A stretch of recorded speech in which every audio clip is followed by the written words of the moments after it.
Pessoal, vamos me explicar.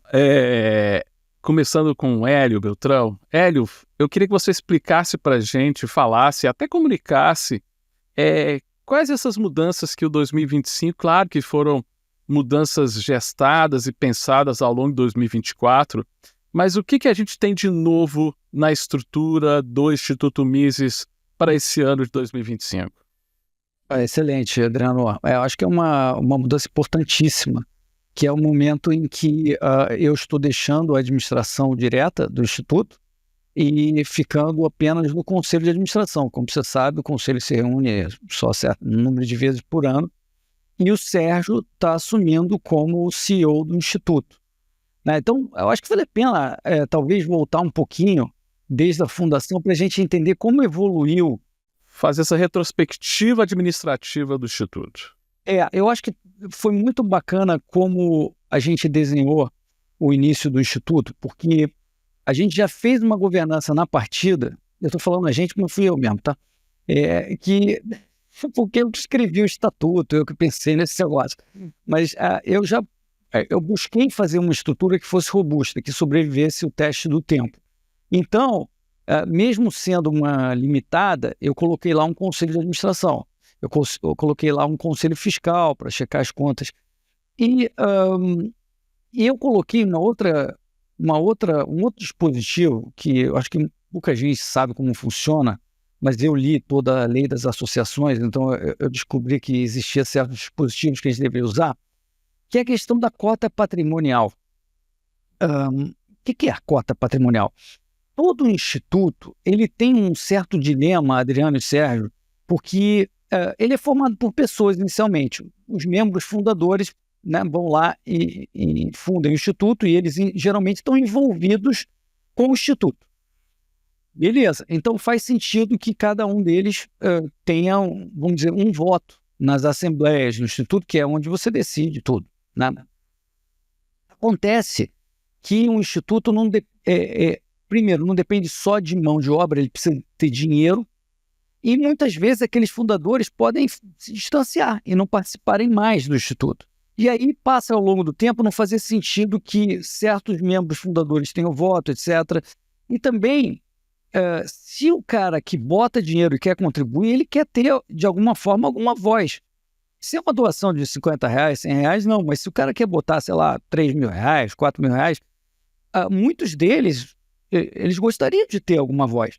Então a gente elaborou, a gente aqui, o agente papal, né? Eu mesmo, elaborei um dispositivo em que quem colocava dinheiro poderia ter voto, e quem trabalhava e fundou o Instituto também poderia ter voto, né? Se virava membro, se tinha voto, e quem contribuía também tinha.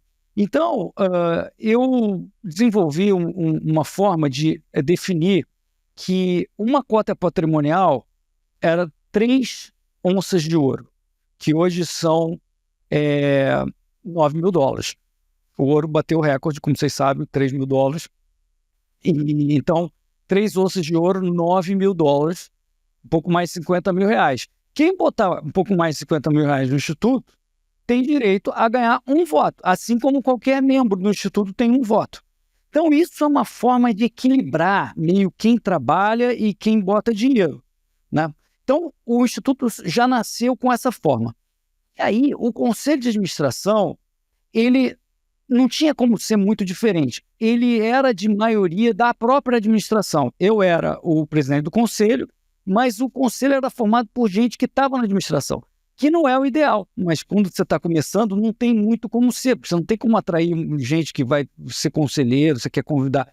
Mas a gente sabia, olha, tem que, ao longo do tempo, as pessoas que estão na administração não podem ter maioria no conselho, e aí tem uma independência do conselho questionar a administração, e assim por diante. E com o tempo, um dia, o presidente do conselho não ser um administrador, não ser o CEO, como eu fui até agora, né? Então, é exatamente esse ponto que a gente chegou. Ao longo do tempo, já tem talvez quase 10 anos, eu, como CEO, já não tinha o controle do conselho, porque o conselho já estava formado pelo Rodrigo, pelo Fernando Urit, pelo Paulo Guedini. Então, nenhum deles o Rodrigo às vezes da administração, mas normalmente não. Então eles que não eram da administração tinham tranquilidade para me questionar e questionar a administração do Instituto. E já era positivo, mas eu ainda era o presidente do conselho, o chairman, então que determina a agenda, também não é o ideal.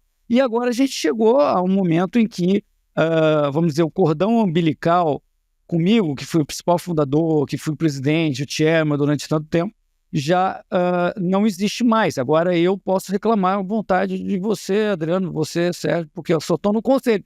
E eu só tenho um voto no conselho. Outros caras têm outros votos e aí a gente pode reclamar à vontade. É uma delícia. Dizem que é como quando você vira avô, né, e avó, né, porque é difícil ser pai, aquela confusão. Quando você é avó, você estraga o neto, você dá presente, você faz tudo que o neto quer. É a mesma coisa. Agora eu posso fazer o que eu quiser fazendo. Porque a gente fazia muita reunião, né, Hélio? A gente fazia reunião de prévia do conselho.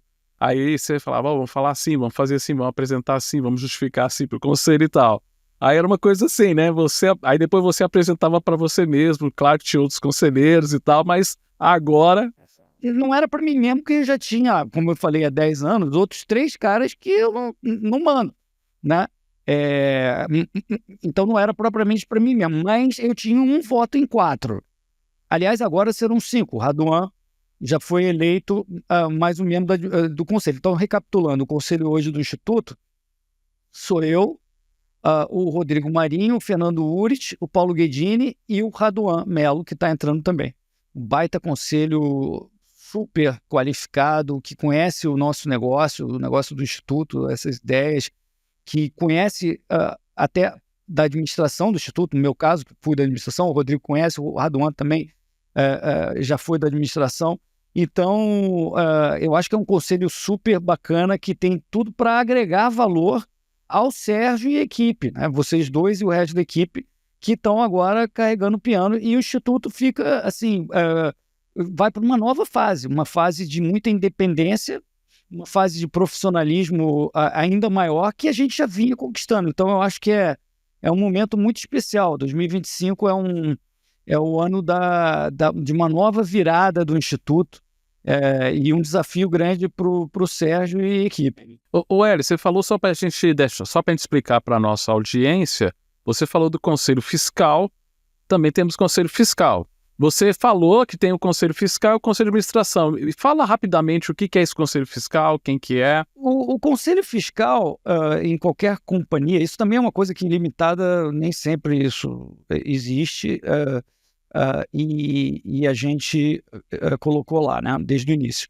O Conselho Fiscal tem o objetivo de checar as contas e ver se, por acaso, tem alguma coisa que não está sendo feita legal nas contas, ver se os relatórios, o balanço está sendo produzido, se está tudo certo, se está conforme a lei. Por exemplo, uma coisa que talvez as pessoas não saibam, um instituto sem fins lucrativos, ele não pode fazer distribuição aos seus membros, ou qualquer que seja. Você pode pagar salários a quem trabalha no instituto, mas não pode haver distribuição, assim, o tal dividendo, né, retirada, essas coisas que a MEI pode fazer. Isso não pode fazer. Então, se tiver qualquer coisa que pareça ou seja uma distribuição, o Conselho Fiscal tem que ficar de olho. Ó, isso não pode. Nunca existiu isso no Instituto, claro, porque a gente tem o Conselho Fiscal e todo mundo aqui é sério. Mas o Conselho Fiscal serve para isso. E no momento em que tem agora uma separação entre conselho de administração e quem está na diretoria, o Conselho Fiscal ganha importância, né? Porque agora não tem ninguém do Conselho de Administração, que é quem realmente faz as grandes checagens, questionamentos, não tem ninguém do Conselho de Administração diretamente na administração.